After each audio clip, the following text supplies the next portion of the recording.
Olá, pessoal. Vamos dar então continuidade ao tema algoritmos, ampliando ainda a questão dos conceitos fundamentais que nós começamos a estudar nas últimas aulas.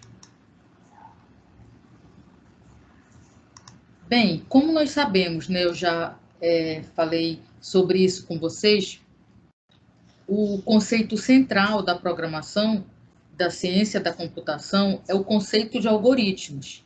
Isto é, programar é basicamente construir algoritmos. Algoritmo, ele pode ser usado como uma ferramenta genérica para representar a solução de tarefas, independente do desejo de automatizá-las, mas, em geral, o algoritmo está associado ao processamento eletrônico de dados, onde representa o rascunho para programas, softwares, e serve como modelo, né, para programas, pois sua linguagem é intermediária à linguagem humana e às linguagens de programação. O algoritmo, ele deve ter início, meio e fim, deve ser escrito por meio de comandos bem definidos. Dentro das técnicas de representação de algoritmos, nós temos o algoritmo pode ser representado por uma língua português ou inglês, porém, qual é a inconveniência disso? É que muitas palavras possuem ambiguidade. Pode ser representado por uma linguagem de programação, mas qual é o inconveniente de você aprender algoritmo direto numa linguagem de programação? É que a linguagem de programação, ela está limitada pelas suas regras de sintaxe. E o mais vantajoso na aprendizagem do algoritmo é realmente que ele seja representado por um pseudocódigo, que não representa os rigores de uma linguagem de programação e é expressa através de um português estruturado com comandos bem definidos. E também nós podemos representar os algoritmos utilizando figuras geométricas, que são as representações gráficas, como nós já viemos falando com vocês anteriormente, certo? Então, dentro dessas técnicas de representação de algoritmos, falando da parte gráfica, elas são recomendáveis porque, às vezes, um desenho substitui com vantagem, né, 1000 palavras. Então, nós temos o fluxograma, que hoje em dia está caindo em desuso, o diagrama de Nass-Schneiderman, que é o DNS, o método de Jackson. Então, aqui, como vocês podem ver nestas figuras, então você tem vários tipos de métodos que você pode representar os algoritmos. Então, qual é a vantagem da utilização de algoritmos? A partir dele, o programador poderá implementá-la em qualquer linguagem que deseje. E os objetivos das técnicas de construção de algoritmos é facilitar o entendimento e o desenvolvimento de algoritmos, facilita o entendimento, a manutenção é adequada, permite que o desenvolvimento seja realizado por uma equipe de pessoas.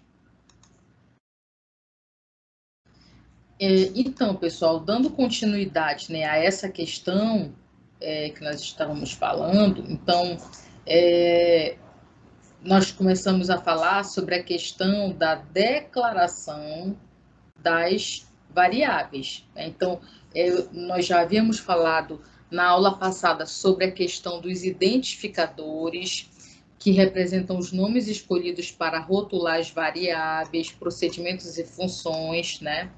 E, em seguida, nós falamos para vocês sobre os tipos de variáveis. Então, assim, recapitulando, a declaração de variáveis consiste na definição dos nomes e valores das constantes e dos nomes e tipos das variáveis que serão utilizadas pelos algoritmos, previamente a sua utilização, incluindo comentário quando se fizer necessário. Por exemplo, Quando você chama aqui uma variável inteiro x1, x1 é o nome de um local de memória que só pode conter valores do tipo inteiro, como nós falamos na aula passada. Por exemplo, essas duas variáveis aqui, soma e média, do tipo real.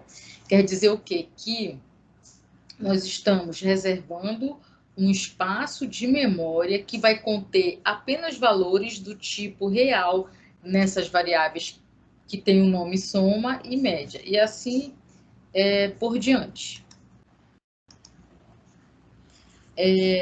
Uma outra coisa que nós vamos trabalhar muito aqui em algoritmos é a questão dos comandos simples e comando composto. O comando simples seria uma instrução simples dentro do teu algoritmo, como, por exemplo, leia X. Comando composto é uma sequência de comandos simples que vão executar uma determinada tarefa. Revisando aqui com vocês os operadores aritméticos, né? Então, vocês têm aqui a adição. Um outro comando aqui que nós ainda não havíamos visto é o div, que é o quociente da divisão entre números inteiros. Exemplo, 5 div 2. Quando você divide 5 por 2, resulta em 2, que é o quociente. O mod vocês já sabem que vai resultar, que é o resto da divisão de inteiros, multiplicação, potenciação. Um outro operador, truncar, né? Truncar. Quando você utiliza esse comando, o de truncar, vai te dar como resultado apenas a parte inteira de um número fracionário qualquer. Sinal de um número vai fornecer o valor menos 1 mais 1 ou 0. Ou seja, se o número for negativo, vai resultar menos 1. Positivo, mais 1 e 0 vai resultar em 0.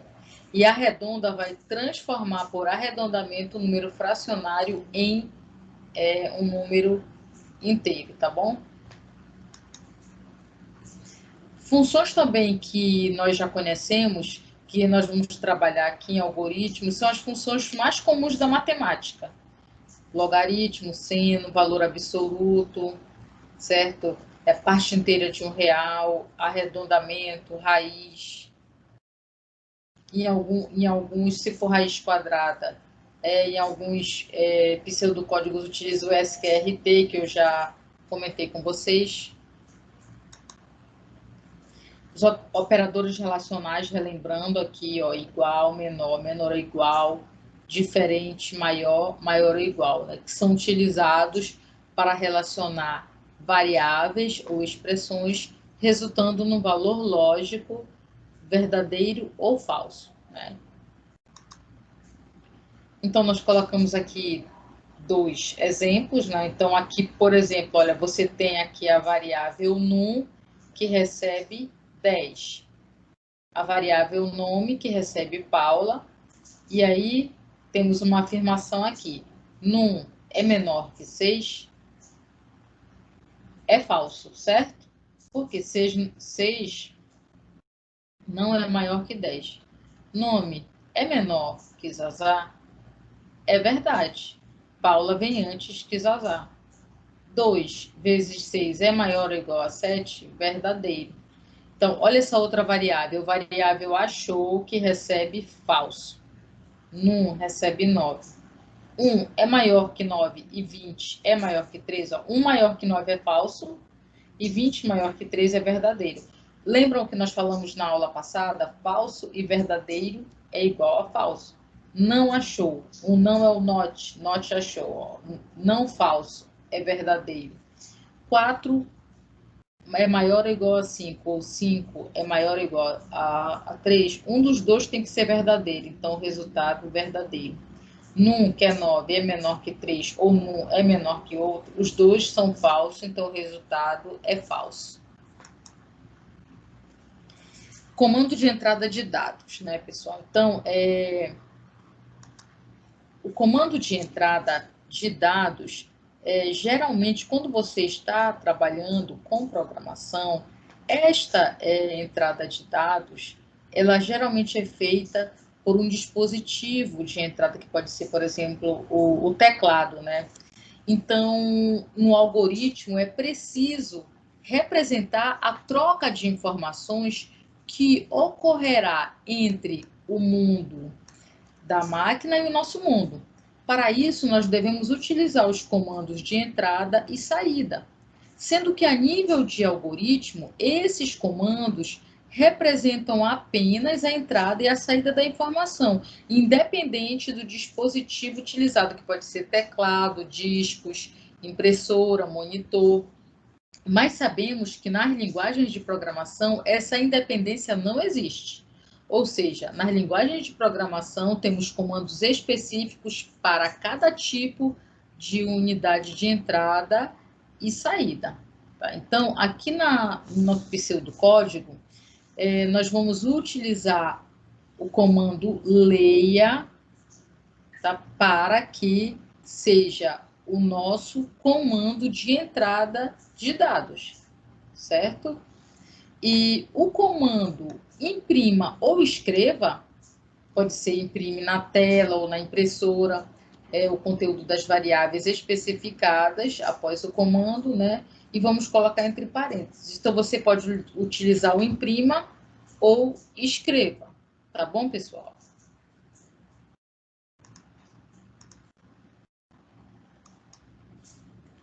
Então, as estruturas básicas de controle, né? Então,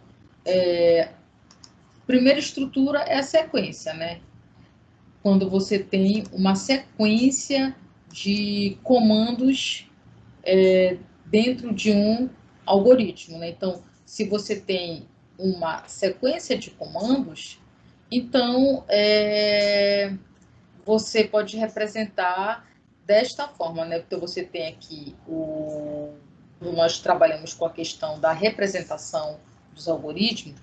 As estruturas de controle introduzidas, elas facilitarão a expressão de algoritmos e permitirão que exemplos mais significativos sejam apresentados. Então, eu falei um pouco sobre o fluxograma na última aula, na nossa última apresentação, e eu vou mostrar rapidamente aqui, que vocês podem ler com mais detalhes na apostila, os blocos e comandos básicos de controle que a gente chama do Portugal, que seria o pseudocódigo, né? E eles serão introduzidos aos fluxogramas. Então, vou utilizar aqui o DNS, né, que é o que a gente vai mostrar aqui, né? Então, eu gostaria que vocês dessem uma lida na apostila nesses assuntos, tá bom? Então, você tem aqui uma sequência de comandos, ó, comando 1, uma sequência para realizar uma determinada tarefa. Então, uma sequência. E aí, depois da sequência, você pode ter uma seleção simples. Por exemplo, em pseudocódigo. Se uma condição for verdadeira, então execute uma série de comandos. Fim do C, tá? Formato DNS, olha só. Você tem aqui, nesse retângulo aqui superior, você pode ter um comando qualquer. Em seguida, se uma condição for verdadeira, realize uma série de comandos. Se ela for falsa, pode realizar outro comando. Mas nesse caso, como a seleção é simples, na seleção simples, você só tem o se e o então. Você não vai fazer nada no se não. Então, se então, se a condição for verdadeira, então execute aquele determinado comando, certo, pessoal? Bem, então, quando você trabalha dentro dessa questão de seleção, você pode ter também uma seleção composta, né? Então, quando se executa um comando ou sequência de comandos, se uma condição é verdadeira, e se executa um outro comando ou sequência de comandos se a condição é falsa. Então, nesse caso, você não vai ter apenas o se então, você vai ter se a condição for verdadeira, então você vai executar uma série de passos. Se não, se ela for falsa, você vai executar uma outra série de passos, como está exemplificado aqui. Então, se uma condição for verdadeira, então execute uma série de comandos. Se não, execute outros comandos. Se, então e se não. Que é o que eu falei para vocês, o if, then, else. Então, dentro do formato DNS, olha, se a condição for verdadeira, executa uma série de comandos. Se não, executa outra série de comandos. Aninhamento de seleções. O que quer dizer aninhamento, né? Essa palavra, se você olhar no dicionário, ela quer dizer colocar no ninho, né? Então, uma estrutura de seleção, ela permite o aninhamento. O que é isso? O comando a ser executado dentro de uma seleção. Por exemplo, no se não, você pode, dentro do se não, colocar um outro se, né? Então, outro aninhamento poderá ocorrer também com esta última seleção e assim por diante. Então, nos casos de vários aninhamentos, o que é importante a gente fazer? Uma boa indentação. O que é indentação? Seria esse espaço que nós colocamos aqui, olha, início, ó, se condição A for verdadeira, então execute o comando 1. Se não, se condição B, então execute o comando 2. Notem que você está aninhando aqui essas seleções, uma dentro da outra, para você saber como é que está a configuração desse algoritmo. Olhem só no formato DNS, aqui no diagrama, como fica simples de entender. Olha, se a condição A for verdadeira, você vai executar o comando 1. Se não, se ela for falsa, se não, se a condição B for verdadeira, executa o comando 2, se não, comando 3. Aí vai para o comando 4, certo? E, em seguida, você tem também uma outra estrutura de repetição que nós já vimos, né, o while, né, que é o laço enquanto. A estrutura de repetição enquanto é utilizada quando um conjunto de comandos deve ser executado repetidamente, enquanto uma determinada condição permanecer verdadeira. Dependendo do resultado do teste da condição, o conjunto de comandos poderá não ser executado nenhuma vez, certo? Ou poderá ser executado várias vezes enquanto esta condição for verdadeira. Por isso que nós chamamos o laço de loop, certo? Então, olha, enquanto a condição for verdadeira, faça. Aí você tem os comandos aqui, no formato DNS, tá aqui, ó. Enquanto a condição for verdadeira, você entra no loop. No momento que ela for falsa, você sai. E as estruturas de repetição com teste no final, que é o repita até, que nós vimos na aula passada, repetindo aqui.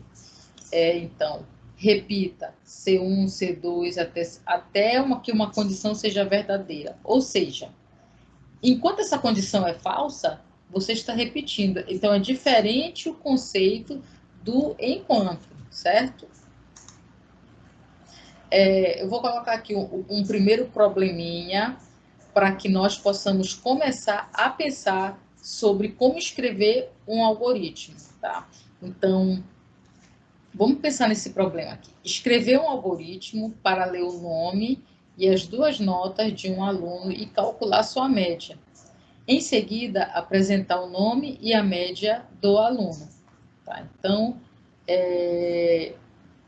o segundo problema, fazer um algoritmo que informe ao aluno de um curso que o diploma será liberado com a condição de sua nota ser maior ou igual a 7. Se a nota se a nota que ele estiver for maior ou igual a 5, o mesmo receberá certificado de participação. Se não atender ambos os casos, terá que realizar o curso novamente. Então, vamos lá, pessoal. Então, vejamos. Os dois algoritmos estão apresentados aqui. Olha o algoritmo média, bem simples, né? Todos podem ter um entendimento claro do mesmo. Então, olha, algoritmo média, início. Declaramos aqui o nome, caractere, real, nota e média.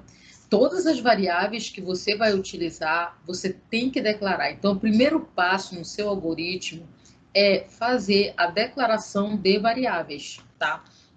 Logo após essa declaração de variáveis, você tem que verificar se existe algum... Você tem que fazer leitura de dados, verificar as entradas de dados do seu problema, certo? Então, leia nome, nota 1 e nota 2. De posse do nome da nota 1 e da nota 2, você vai calcular a média, que seria a nota 1 mais nota 2 dividido por 2. Aí você vai apresentar, né, como dado de saída o nome e a média. Fim do algoritmo. O segundo algoritmo, você tem aqui início e fim, lógico. Aí tem caractere o nome, né, do candidato lá, do que fez o curso. Nota dele é um número real. Aí você vai ler o nome e a nota. Primeiro você declara as variáveis, depois lê nome e nota. Aí você vai fazer o teste, né? É uma estrutura de seleção, né? Se nota for maior ou igual a 7, então escreva o nome, que é o nome da pessoa, receberá diploma. Se não, se a nota for maior ou igual a 5, então, por que eu não coloquei nota maior ou igual a 5 e menor ou igual a 7? Porque, na verdade, se a nota for maior que 7, vai entrar nesse primeiro aqui. Então, se a nota não for maior ou igual a 7, ela é menor que 7. Então, na verdade, o teste tem que ser maior ou igual a 5, né? Porque as notas abaixo de 5, ele terá que realizar o curso novamente. Então, olha só, se nota é maior ou igual a 5, então escreva nome e receberá certificado.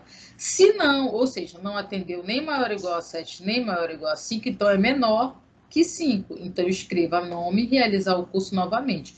Nota que esse se termina com esse fim aqui, ó, fim do C. Tá? Olha a indentação, pessoal, alinhamento de seleções. Esse se fecha com esse aqui e esse fim com o início, tá bom? Então, na próxima aula, nós já vamos começar a trabalhar com os nossos algoritmos no pseudocódigo que nós vamos utilizar, tá? Que é o Portugal dentro do Visual G, tá? E, então, aqui nós temos aqui as referências que vocês já conhecem. Estudem a apostila e façam a tarefa que nós deixamos na plataforma Teams. Nos encontramos, então, na próxima aula. Abraços a todos.